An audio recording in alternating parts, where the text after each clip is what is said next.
बिस्मिल्लाहिर्रहमानिर्रहीम अस्सलाम वालेकुम। ګران کتونکو زه دا ټایم کې ولاړ یم د چارسدي په هسپتال کې او دا د نرسنګ هاسټل رومز دي، نرسنګ هاسټل دی. تاسو کتلی شئ ګرانو کتونکو چې دا کنیکشن دی او دا د نرسنګ هاسټل نه بجلی کټ شوې ده او ماته یو څو نرسانو راته یو ریکویسټ وکړو.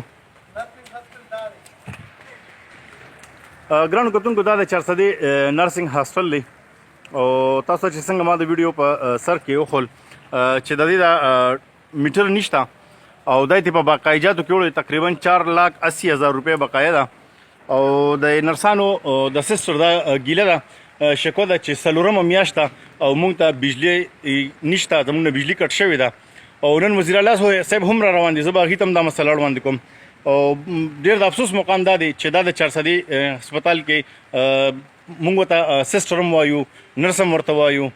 دا د چارسدي د هسپتال کې د مریضانو خدمت کوي.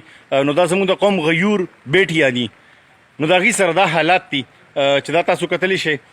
د بجلی سره سره دا وګورئ دا کنیکشن کټ شوی دی، دا کنیکشن هم کټ دی او دا د بجلی کنیکشن دا هم کټ دی.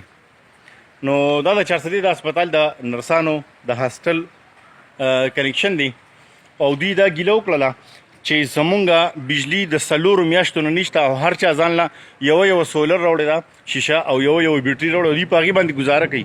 نو دوی به کپړې مینځي، دوی به خوراک څښاک هم کوي، دوی به ځان له نور انتظامات هم کوي. ګرانو کتونکو تاسو ته څنګه چې پته ده چې د بجلی نه بغیر خو ژوند نه تېرېږي او دا زموږ د قوم د دې غیوره بیټیو دا کنیکشن د 4 میاشتو نه کټ د بجلی ده.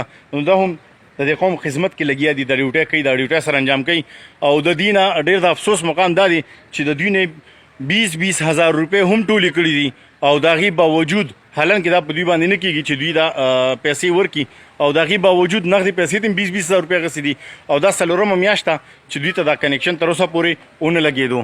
او د دې سره سره چې کوم دی وایي موږ څو پیرې ایم ایس لاړو او ایم ایس صاحب زمونږ خبره نه اوري او زمونږ شینوایي نه کېږي. زمونږ ریکویسټ بار بار وي ایم ایس صاحب ته موږ له کور ته هم ورغلو، موږ له دفتر ته هم ورغلو خو زمونږ هېڅ قسمه څوک تپوس نه کوي. نو نن به کې ما ته یو 2-3 سسټر ډېر زیات ریکویسټ وکړو.